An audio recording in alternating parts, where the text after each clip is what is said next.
assunto não poderia ser outro, é um assunto ao qual a gente deve prestar atenção o tempo todo, a gente não pode descuidar. Se a gente estivesse falando de educação, a gente ia falar: façam a lição de casa, prestem atenção na aula, façam os exercícios, não descuidem, vai acumular matéria, em cima da prova não vai dar tempo. Isso vale também para a discussão sobre o coronavírus, tá? Todos os anos no mundo morrem entre 290 mil e 650 mil pessoas de complicações decorrentes de gripes. Já morreram esse ano 101 mil pessoas de complicações decorrentes de gripe. Destas, 93.600 por gripes que não são o coronavírus e 7.400 por decorrências do coronavírus. Ou seja, mais de 90% dos casos de morte provocadas por gripes são provocadas por outras gripes que não o coronavírus. E todas essas gripes podem ser evitadas com vacina. Todas. De forma que discutir o coronavírus, ficar preocupado com o coronavírus, se assustar com o coronavírus e não se vacinar contra as outras gripes é, no mínimo, esquisito. E tem muita gente que hoje no Brasil está dentro de casa, preocupado com o coronavírus e não se vacinou contra as outras gripes. Os idosos, que formam o maior grupo de risco do coronavírus, formam o maior grupo de risco de todas as outras gripes e devem se vacinar. E muitos não se vacinaram. O dado pode soar mórbido, pode parecer esquisito falar sobre isso, mas dá a dimensão do perigo que as gripes representam, sem querer sugerir que o coronavírus não é perigoso. Claro. Sem querer sugerir que ele não é muito contagioso, mais contagioso do que as outras gripes. E essa quantidade de mortes do coronavírus relativamente controlada, relativamente contida na comparação com outras gripes, tem a ver com as medidas que os países estão tomando, alguns com atraso, outros com mais antecedência, para controlar o espalhamento da doença. Se nada fosse feito, obviamente, ela iria se espalhar de uma maneira muito rápida. Existem alguns gráficos bem feitos mostrando o ritmo de espalhamento sem qualquer controle social e outros com controle social. E aí a gente teria um número elevado de doentes e, evidentemente, um número elevado de vítimas fatais. Tudo isso para dizer que as medidas sociais são mais importantes do que as medidas médicas. É mais importante não ir para casa do que ir para o hospital. Aliás, é mais importante ir para casa do que ir para o hospital. Sempre que você puder. Então, acabar as aulas, interromper os cursos, evitar aglomerações é mais eficiente do ponto de vista médico do que ir para o hospital em busca de socorro. Porque lá, na sua casa, há um espaço reservado para você. No hospital, é uma dúvida. Bom, o vírus ele se espalhou no mundo por uma série de motivos. Primeiro, ele existiu, surgiu, numa mutação. Mas teve uma série de erros que os países que conheceram o vírus no comecinho cometeram, e que o Brasil pode olhar para esses erros e falar: pô, a gente não pode cometer os mesmos erros. Ou pelo menos a gente tem que prestar atenção nos erros para evitar, tentar evitar, né? Dá para evitar nacionalmente? A Band News FM, você acabou de noticiar aqui um cidadão que fez o teste, descobriu que estava positivo para coronavírus, pegou seu avião e foi para a Bahia. Quer dizer, é um irresponsável. Tem o piloto do avião, tem os funcionários do hangar, tem o motorista do carro que ele pegou, ou o manobrista do carro que era dele, e aí esse manobrista tocou no volante, enfim, o cozinheiro ficou contaminado lá na Bahia, a mulher dele está contaminada, ou seja, é um sujeito irresponsável. Vários erros foram cometidos. O site Business Insider se preocupou em levantar alguns desses descuidos, esses erros. Então, por exemplo, as autoridades de Wuhan, que é o epicentro da doença, elas demoraram a perceber a gravidade do surto. Quando eles fecharam a cidade, o surto, a gripe já tinha saído dos limites da cidade. Então, eles fecharam tarde demais.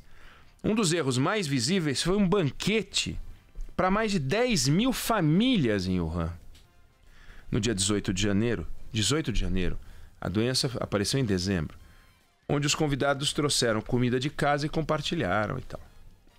Teve erros em outros lugares, por exemplo, no Reino Unido, um professor de matemática que morava em Wuhan voltou para casa no dia 26 de janeiro, ele não foi testado e depois descobriram que ele estava contaminado. Isso foi em janeiro, final de janeiro, 26.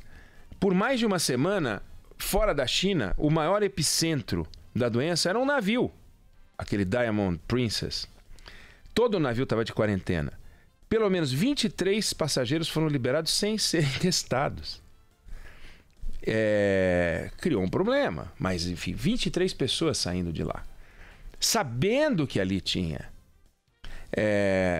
O Reino Unido levou para casa 4 pessoas que foram autorizadas a entrar, apesar dos testes ainda estarem em laboratório. Os 4 tinham vírus.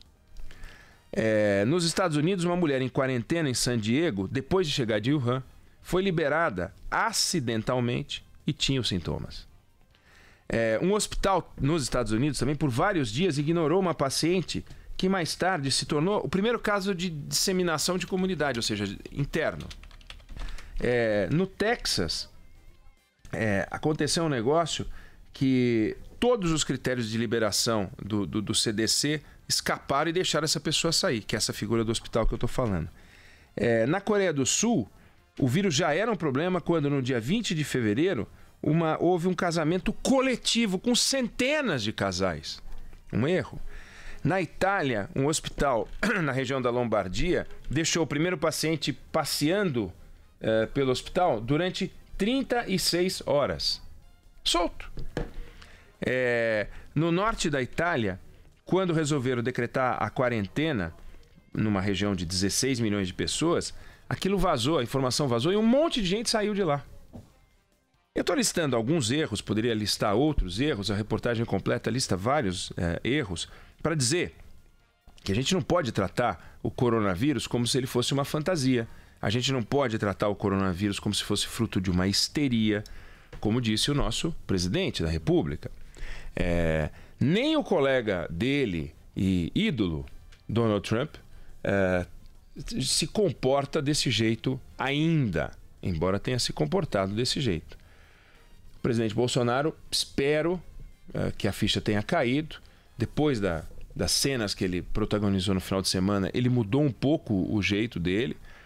Ainda bem que o Ministério da Saúde está entregue em mãos sensatas, equilibradas. Ainda bem que as autoridades estaduais, mesmo aquelas mais malucas, que a gente criticou aqui, Rio de Janeiro e outras, estão adotando medidas sociais cuidadosas. O prefeito de São Paulo, o governador do Rio de Janeiro, o governador de São Paulo, Minas Gerais e outros estados, todos olhando para isso dizendo, aqui temos uma questão. Ou a gente age logo, ou a gente vai logo ver coisas complicadas. Hoje a gente teve uma primeira morte confirmada por coronavírus, fala-se já numa segunda morte aqui em São Paulo. A gente não pode se impressionar com isso, uma morte, duas, então a gente quebrou uma barreira. Calma. Seria o primeiro caso de gripe no mundo sem morte. Nós temos 234 casos. Se a gente pegar 41 países do mundo, Felipe Bueno, ouvinte querido e ouvinte querida, tiveram mais de 10 casos de coronavírus por milhão de habitantes. Isso significa que você pega o número de casos, divide, faz um cálculo e diz quantos casos por milhão. Dessa lista, por enquanto, o país que teve menos foi o Canadá, claro, compreensivelmente. O Canadá ainda ele está entrando na confusão, como a gente também está entrando na confusão. Países mais maduros, entre aspas, que encontraram com o vírus mais cedo, como a Itália, a França, a Europa, de um modo geral, estão numa fase mais avançada. Mas o Canadá tem, até o momento, 11,7 casos por milhão de habitantes. A China teve 56 casos por milhão de habitantes. E ela chegou no auge, seguramente já está caindo. A França, e eu cito a França porque é o primeiro que quebrou a barreira dos 101 casos por milhão de habitantes.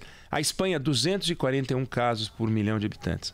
E a Itália, recordista, 462 casos por milhão de habitantes. Repara que França e Itália enfrentam a mesma coisa mais ou menos ao mesmo tempo.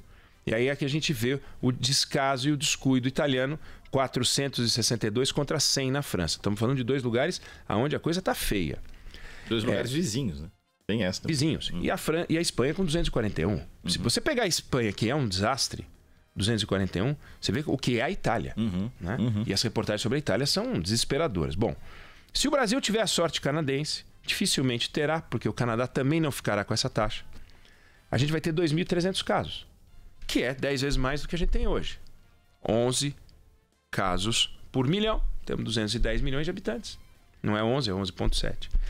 Se a gente tiver o destino italiano, 97 mil casos. 97 mil casos. E nós estamos com 230 casos. E 4. Claro que a crise chegou na Itália antes do Canadá. Insisto nisso.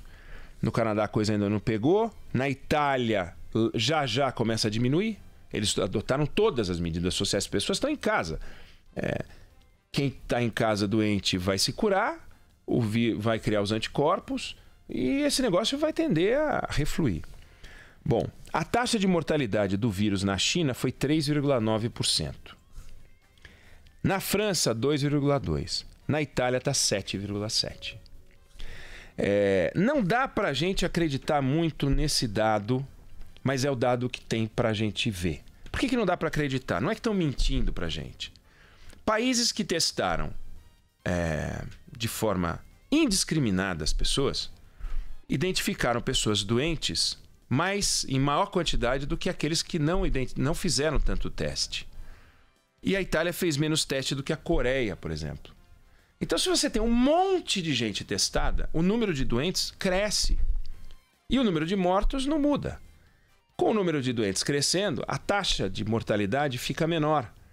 E você fica com a impressão de que morre menos gente na Coreia e, portanto, o serviço de saúde coreano é mais eficiente do que o italiano. E aí, na Itália, dá 7,7. Você fala, meu Deus, prefiro pegar o coronavírus no Canadá do que na Itália. Não vai mudar o seu destino. A questão é, a Itália testou menos, a Itália não se cuidou tanto e muita gente pegou ao mesmo tempo, a curva de contaminação foi mais rápida, lotou os hospitais e aí viveram, como estão vivendo, aquele conflito sobre qual dos doentes eu vou salvar. E aí é evidente que algumas daquelas mortes não ocorreriam se o ritmo de contaminação fosse menor. O nosso desafio como país é fazer todos os esforços necessários para ter as menores taxas de contaminação, no ritmo mais lento possível. Fazendo isso, vai ter lugar no sistema de saúde para abrigar e proteger as pessoas que precisam de respirador, de tratamento em UTI.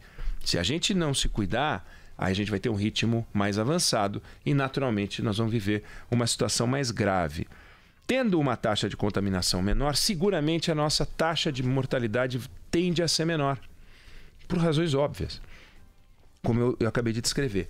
Então a gente vai conseguir preservar o sistema de saúde, preservar a vida das pessoas e evitar a dor daqueles que veem seus parentes morrerem. Daí a importância das medidas sociais, daí a importância das medidas não farmacológicas, como as autoridades gostam de dizer. Se a gente levar a gripe a sério no Brasil, este vírus, a gente vence o vírus mais rápido. E aí a gente vai poder se preocupar com aquilo que é inexorável, mas já é uma especialidade nossa, que é a crise econômica, que virá. Porque um país parado, como a Itália está parada, como a França está parada, como a Espanha está parada, como os Estados Unidos estão parando, e os Estados Unidos, o Donald Trump falou numa possível recessão. Os Estados Unidos. Imagina o Brasil, que estava festejando 2,3% de crescimento, achando que podia dar 1,9% porque tinha coronavírus em outros países, não aqui. Quando começou o coronavírus, ele disse, não, mas com esse coronavírus na China, nós vamos vender menos soja. Esse era o nosso problema. Nós vamos vender menos soja. Agora nós vamos ter uma queda de atividade econômica. As pessoas estão cancelando almoços, estão cancelando jantares, estão cancelando festas, estão cancelando casamentos, estão cancelando viagens, estão cancelando visitas a imóveis. sujeito vai ver um imóvel, o outro não quer receber a pessoa para ver o imóvel dela. Estão cancelando compra de automóvel, estão cancelando investimentos. Por que eu vou investir? Deixa eu ver onde isso vai parar. Deixa eu ficar com o meu dinheirinho. E tudo que elas gastam é o dinheiro da sobrevivência básica. Para quê? Porque estão preocupadas.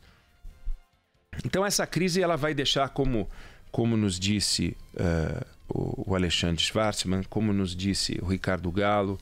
Hoje nós vamos conversar com o professor Zé Roberto Mendonça de Barros, vamos ter um cenário mais claro sobre esse pacote do governo, os efeitos dele, o que ele pode... E esse pacote, ele é feito, Felipe Bueno e ouvintes, por intuição. Assim, quais seriam as medidas que talvez a gente pudesse precisar caso a doença siga o curso que eu ainda não sei que curso terá? Eu acho que um pacote desse tamanho. Antes ele falava em 5 bi. Agora nasceu um pacote 147. Não é que, veja, o professor José Roberto vai nos explicar detalhadamente. Não é que tinha um pote com 147 bilhões de reais que o governo falou, não conta para ninguém. Porque, de repente, eu posso precisar caso tenha uma gripe. Ele foi lá e pegou um saco de dinheiro, tem 147 bi, injetou na economia. Isso é um cálculo de vários dinheiros que já estavam por aí e vários recursos, alguns dos quais o governo está abrindo mão, ou seja... receitas tributárias que não virão. Não é dinheiro que vai sair, são receitas tributárias que não vão entrar. Isso significa que o governo vai ter um desafio depois de caixa e não significa que tem dinheiro que está fazendo girar a economia diretamente. São benefícios para o setor farmacêutico e outros. Nós vamos acompanhar isso com calma. Então, vamos levar a sério as medidas. Nós temos que orientar os nossos filhos, os nossos netos, os nossos pais, e a gente tem que levar muito a sério isso tudo para diminuir ao máximo a chance de contaminação. Reduzindo isso, o Brasil vai enfrentar a sua especialidade, que é uma crise econômica que virá, e nós vamos ver de que tamanho a gente sai disso. O mais importante é a gente sair saudável. Sair saudável e mostrar que o Brasil, mesmo sem ser um país desenvolvido como a Suíça, né, como a Alemanha, como o Japão, como os Estados Unidos, tem condições de aprender com os erros destes todos os países para não cometer os erros velhos e nem os novos. E aproveitar essa integração que existe da informação que hoje corre solta e que não é fake news, ao contrário do que sugerem algumas autoridades, não é histeria, para a gente poder sair dessa logo e maior do que a gente entrou.